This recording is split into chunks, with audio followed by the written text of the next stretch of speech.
That was a Saturday that we went to Balintawak Market. Good for 2 to 3 weeks pala yung pinamilengke namin para hindi pa ulit-ulit and pabalik-balik. And ayan, sobrang late ko nagising dahil late din kaming nakarating.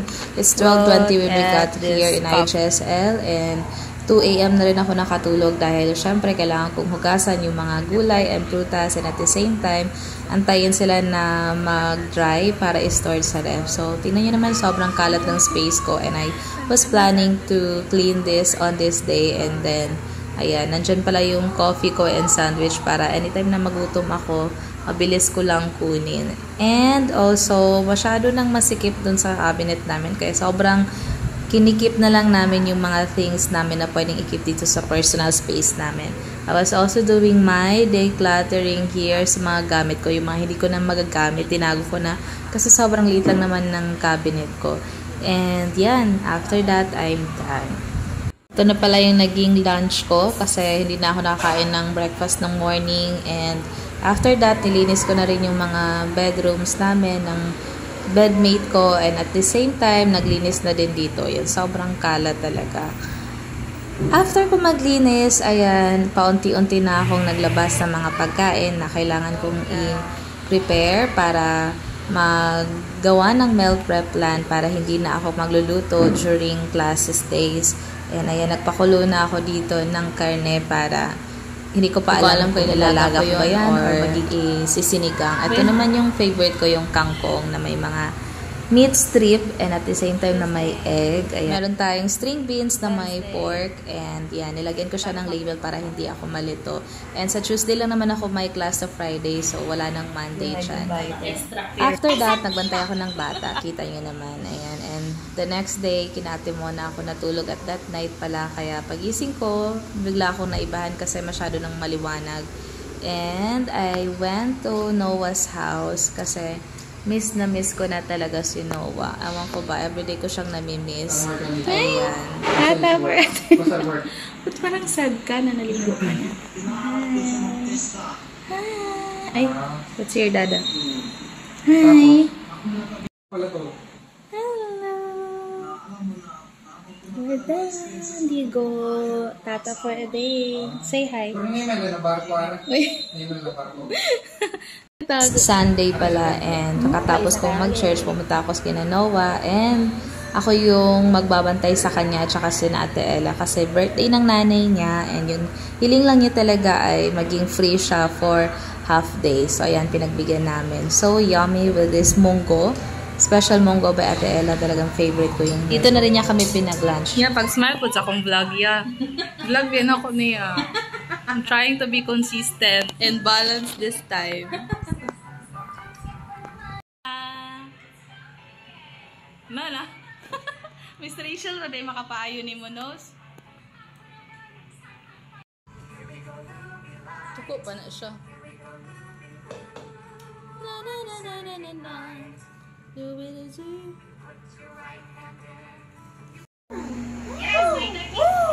What's that? What's that? Meow, meow, meow, meow. I'll sing the song for you, Noah. Baby Noah. Meow. When is Kuya best? Wala. Ang mukha niya. Ang mukha niya. Natakot.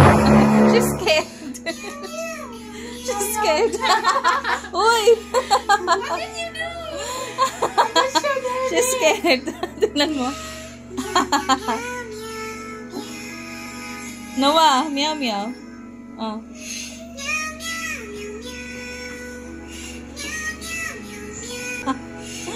Bakit parang tatawa siya, girl? Ako ate, go to Sisi. Go to your sisi-in-law. Hala, hala siya. What do you want? Okay, ready? 1, 2, 3, go.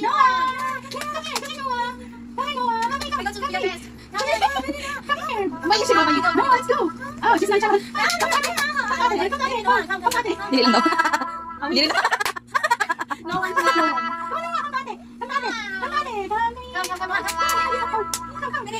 Kunin niya lang yung ano niya. Kunin niya yung leaf niya. Bigay mo daw yung dahon niya. Ano?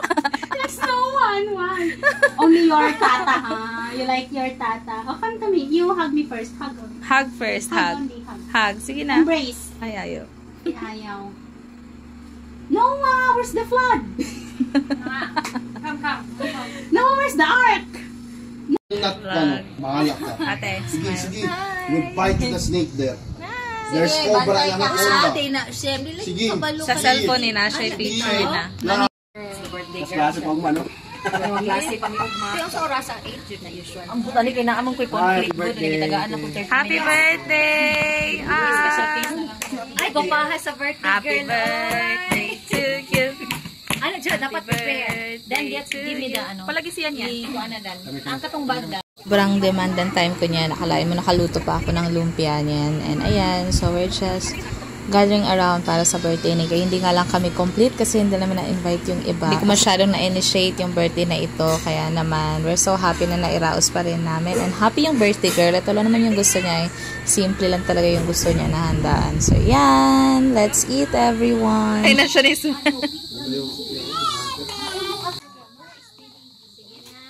After namin kumain, napag-isipan namin na pumunta ng 7-Eleven kasi bibili kami ng cornetto.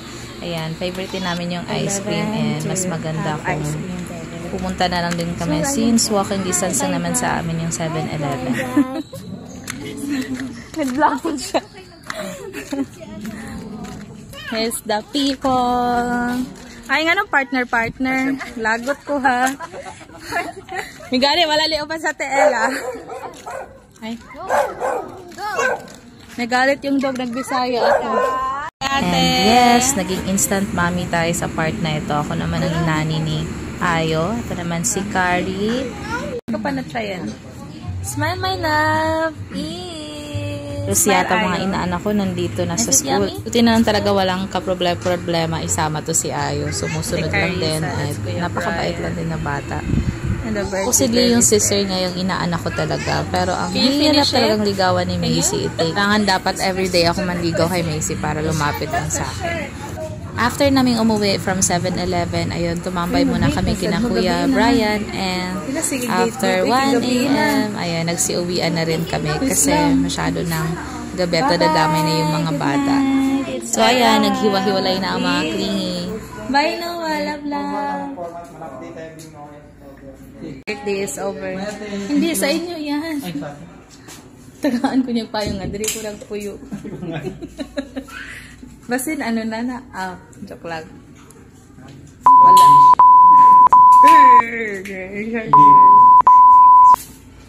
Sabag kayo mo. Habay, Nose. Love you, Nose. So, it's Monday and breakfast for the next day. Kaya naman, ito lang muna kinain natin kasi late tayong nagising and late na rin tayong mag-breakfast for rice. And here, nagbabasa ako for my readings. And Tuesday, thank God hindi naman tayo late. A little different. But the principle stays the same. Okay, thank you, Sam, for sharing. This coffee of the day.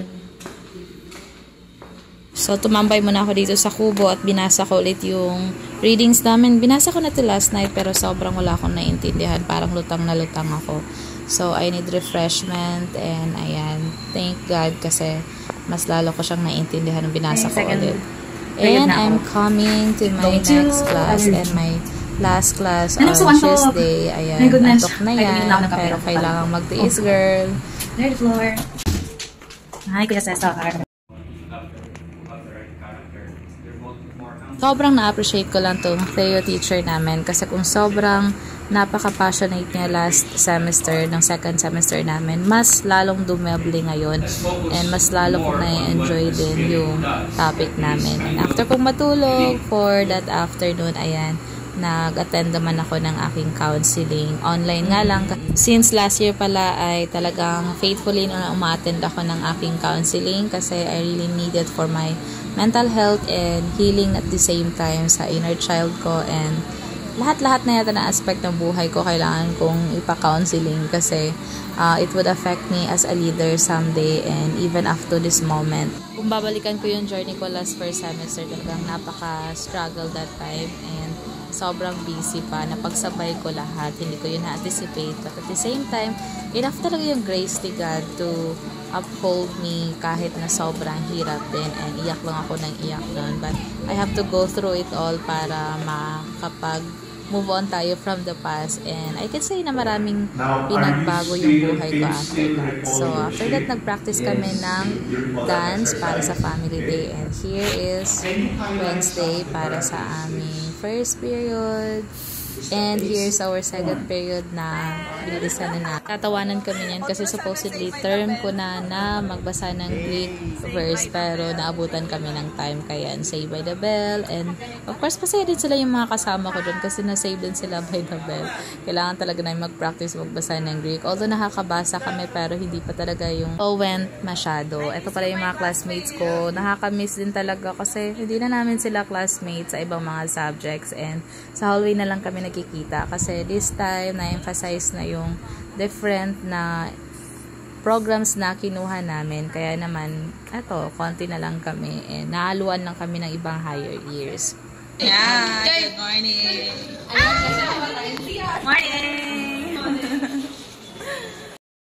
Nag-CR muna ako saglit, and naabutan ko dito si Rakal, yung Pakistan girl na naging roommate ko on the first week ng pagdating niya dito. Kaso hiniwalay din siya sa amin kasi kailangan niya ng mas room na mas nakakahinga siya. And ito na, natapos na din ang ating last subject, and nakasabayan ko si Sang, yung classmate ko na Thai. And thank you so much, Lord, for sustaining me for my third subject.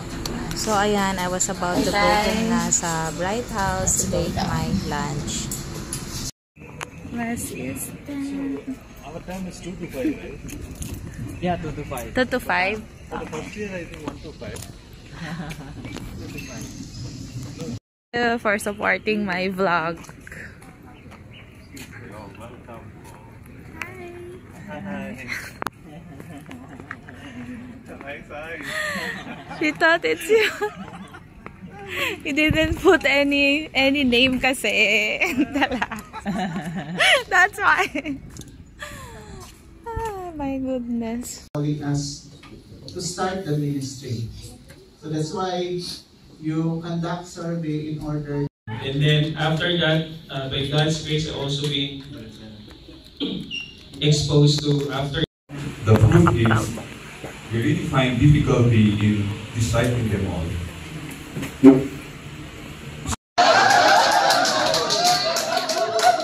Yung TAMPALA stands for Target Area Ministry, kung saan kami ay nilalagay sa bawat campuses para mag-share ng gospel or mag-reach out sa mga students na nandoon. So, hindi pa kami nalagay sa mga different places ngayon, but nagkaroon pa ng orientation since kahabalik lang namin. And that's it, guys. Thank you so much for watching.